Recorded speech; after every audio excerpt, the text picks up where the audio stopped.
Good afternoon, listeners. I'm Colleen, and I'm only here because I was told there'd be sweetmeats. Sweetmates, Colleen, sweetmates. They came to watch us record, remember? Anyway, I'm Bridget. In national news, President Obama has just announced that every college student's tuition will be waived if they present this long, complicated code at their financial aid office. I'm going to read it now.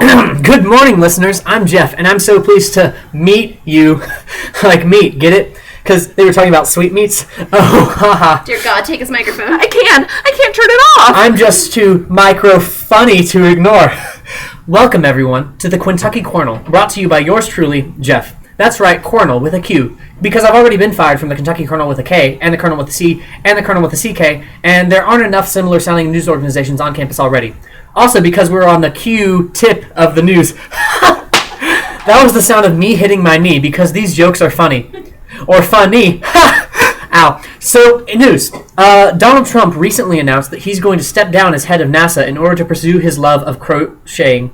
Now, not to be nitpicky, but Trump's brother, Vladimir Putin, was upset by this decision. You could say that now he's sad-Amir Putin.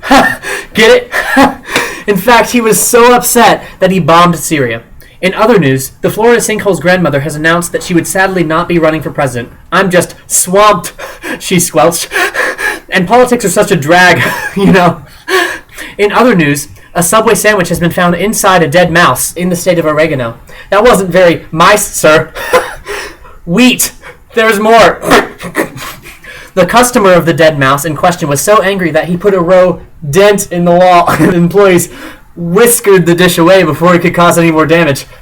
I'm laughing heartily. I can't take it anymore. Release the squid squadron. Ow! This sucks. Get it? Sucks like tentacles. Ow! Tentacles. They're tin-tackling me. Ow! Stop that. Ow. Why don't you let me be on the Cephala podcast? Get it? They're like, ow. Because, like squids, I find other mollusks, like, ow! Like, like taxonomy. And, okay, I'll be back. Excellent work, Squidget.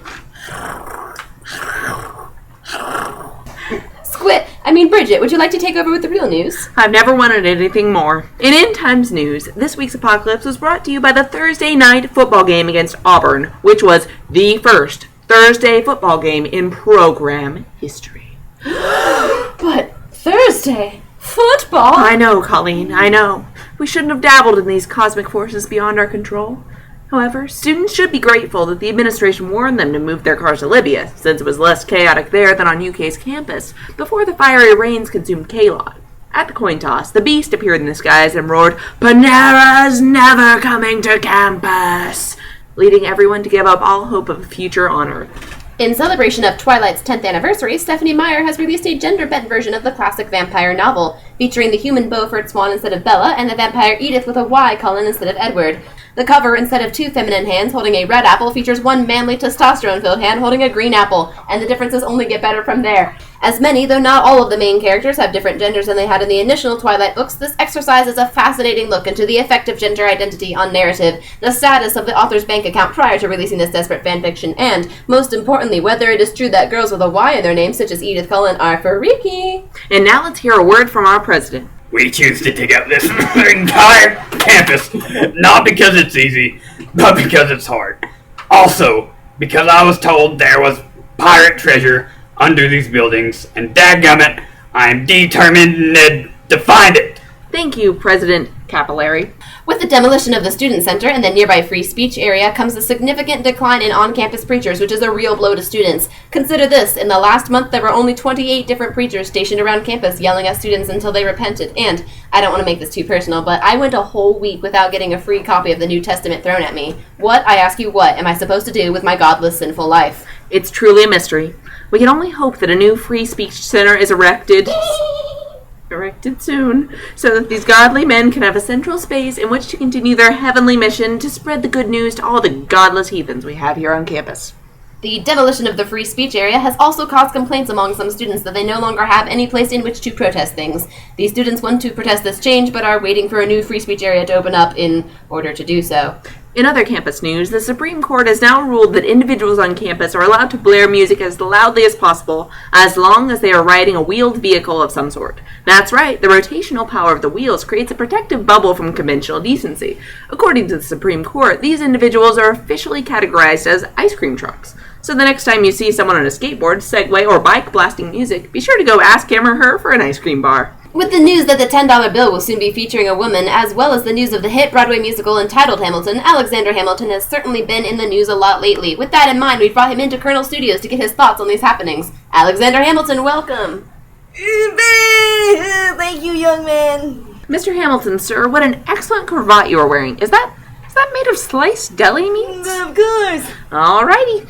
Mr. Hamilton, can you tell us a little about yourself? Well, I'm sure that you know I am perhaps best known for inventing the light bulb while riding a horse through the Delaware to tell the colonists that the British were coming to chop down the cherry tree. Really? Yes, of course. I also have a wooden teeth and an iron penis. It's detachable. See? I see.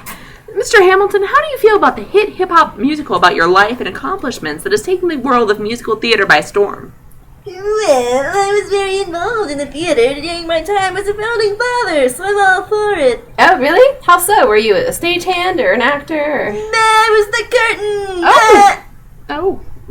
curtain. So the musical discusses your immigration to America, your time fighting in the war, your various lovers. Does it talk about my wife, Marie Curie?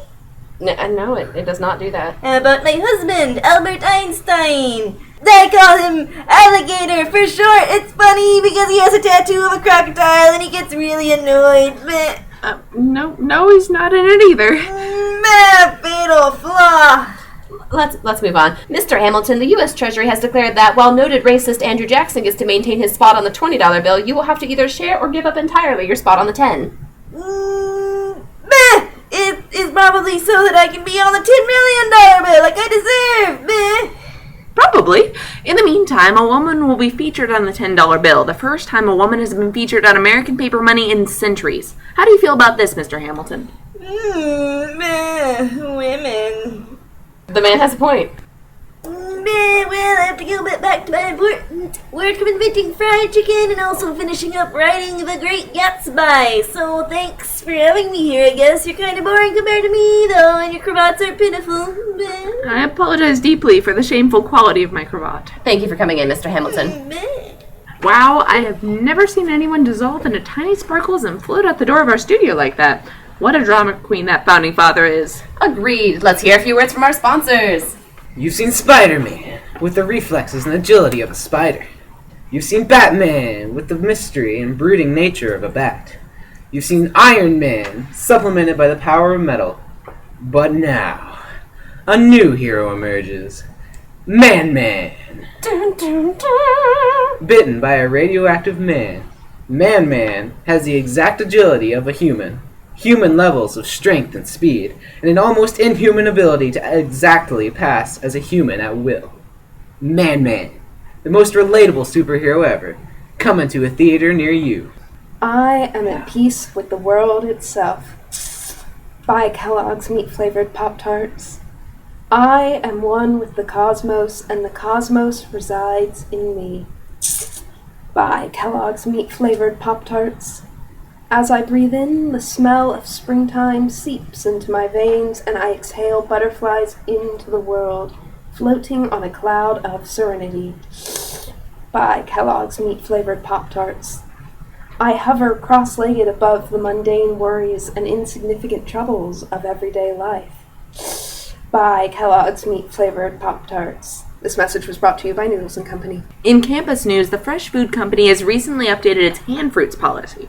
Yes, that's right, students, put your foot fruits back. However, this begs the question, what is a hand fruit? We sent this question to our reporters in the field, but they were playing Human Man call and didn't respond. So we dragged Professor Severina Sam Shimmerton McGee of the Philosophy Department into the studio today. How are you today, Professor? Where am I? Can someone take my blindfold off? I'm sorry, that's against our policy. What, in your opinion, constitutes a hand fruit? There are many ways in which one can interpret this question. If the hands themselves are fruit, then students can perhaps either cut off 2 whole hands to take with them, or perhaps a small pile of thumbs. If the fruits grow from the hands, then students had better start planting seeds quickly. But aren't we all really hand fruits in the end? Aren't we, in our most essential form, just the mere products of our parents' joined hands, a precursor to our conception? Or are hand fruits just any object that can be seized in one's hands? Colleen, did you pick up Severina at Fresh? Why, yes, indeedy, I caught her with my very own hand. A hand fruit! Colleen, you brought us back a special guest as a hand fruit! Stop stroking my hair! Get your tongue out of my sock! We are still allowed another! Someone go fetch another hand fruit! But it was just an intellectual exercise. It's fruitless, Severina. Jeff, you can't be real! I'm corporeal. Release the ghost squids! Oh no, not ghost squids. I'll be back one of these days. You've seen Spider-Man. You've seen Batman. You've even seen Man-Man. But now, Man-Man himself becomes radioactive and bites a woman, creating Man-Man-Woman. Turn, turn. Man-Man-Woman, the most human-flavored human that ever there was. Fighting crime, being human. See it in a theater today. The first Democratic debates were held this week, and everyone is raving about Lincoln Chafee's fantastic performance. He is now projected to be the new Democratic nominee, but despite being the clear frontrunner, it is important to remember that Chafee is not the only candidate in this race. How did some of the other candidates do, Bridget? Well, Jim Webb's best moment of the debate was when he said the enemy he was the most proud of having made in his political career was the man he killed back in Vietnam. He wouldn't give me enough time to speak, Jim explained, before turning menacingly towards Anderson Cooper. Hillary Clinton, contrary to many pundits' expectations, was able to keep up her simulation of being a real human being with emotions for the majority of the debate. She slipped only once, briefly. This happened when Lincoln Chafee asked her about her email scandal, and her eyes flashed red hot, but then blue hot, because she is a true Democrat. Martin O'Malley said some things, probably. I think. Whatever. Did he? Yeah, probably. I mean, he had to have, right? I don't particularly remember any of it, but I'm at least 85% confident that words did indeed come out of his mouth at some point. I suppose so. Bernie Sanders had an excellent night this Tuesday. He ended up polling the other candidates far enough to the left that by the end of the debate, they were all referring to each other as comrade and plotting the downfall of the bourgeoisie. The total communist revolution is forecasted to begin next Wednesday. You've seen Man-Man in all his human glory. And you've seen Man-Man-Woman and all of her similarly human crime-fighting methods. But now, Man-Man-Woman is radioactive. And, in a fit of irrational Black Sabbath fandom, attempts to bite the head off of a bat, creating Man-Man-Woman Bat. Man-Man-Woman Bat, the most man-like, woman-like bat to ever have a full-length feature film made around it. We already made a movie about a talking raccoon and you guys ate it up. So we figured you'd watch anything. Man-Woman Bat, fighting crime in a theater near you. Today, we have Steph, our resident romantic advisor, in the studio to dish out some more advice for our listeners. Take it away, Steph. Hi, everyone. Today, ladies, I'm going to tell you how to pick up men. That's right. Just pick them right up. First, slather on that red lipstick. Next, wear something that's stretchy, red, and revealing. Like a tongue. Several dozen cow's tongues work best. So just wrap yourself up in cow's tongues and approach a man folk. Next, toss a tarp over him. Grip him firmly by the shoulders and throw him over your shoulder. Now you've picked up a man. Next week, how to put him back down. Thanks, Steph. Now for some more words from our sponsors. First, there was Man-Man. Then, there was Man-Man-Woman. Then most recently, Man-Man-Woman Bat. But now, it's time for Man-Woman Bat Spider Pig Batman Spider Iron Armadillo Man.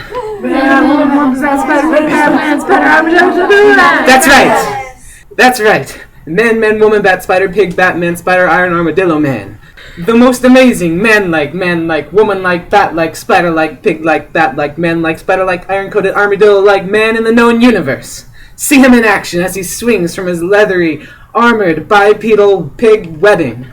Man, woman, bat, spider, pig, Batman, spider, iron, armadillo man. See him in theaters today. In weather news, the atmosphere has said, "Nah, man, I'm done weathering for a while," and has gone on to vacation to Saturn. So now Saturn gets to enjoy our cushy, breathable air. I'm sure it'll be fine here. There's feeling a little bit. Let's take it away to Madame Lajanoff. She doesn't really need oxygen. Aries. Taylor Swift will invite you to be her special guest at her next concert. That is the lesser-known Taylor Swift from your 5th grade class, the one who plays accordion at maximum security prisons. Gemini. Great news! You will meet a tall, dark, and handsome stranger. Slightly less great news. It's a tree. You need glasses. Taurus. A genie will grant you 3 wishes. And by that I mean, you will find 3 coupons for 10% off of your next purchase of kale. What can I say? I have a great imagination. Sagittarius. For the last time, if something is biannual, it can either mean it happens twice a year or every 2 years. If someone is bisexual, you still don't stand a chance with them. Try shaving your neckbeard once in a while. Pisces. The stars say that dress doesn't make you look fat, but to be fair, the stars are literally light years away, and everyone looks like a tiny dot to them. Maybe ask someone a little closer to home next time. Scorpio. You will soon be described as a mystery wrapped in an enigma wrapped in a spicy sun-dried tomato tortilla, and sold for $1.50 on the sidewalks of New York. Virgo. As the great gods foretold, you are too hot. Hot damn. It would be wise to call both the police and the fireman. When you visit Salem next week and get burned at the stake for attempting a magic trick with a deck of cards.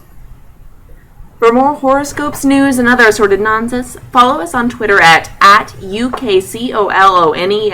Visit us at theUKKernel.org or visit our associate Twitter and Facebook pages at Slugs of UK. Fare thee well, gentle sir, delicate miss, and various pebbles.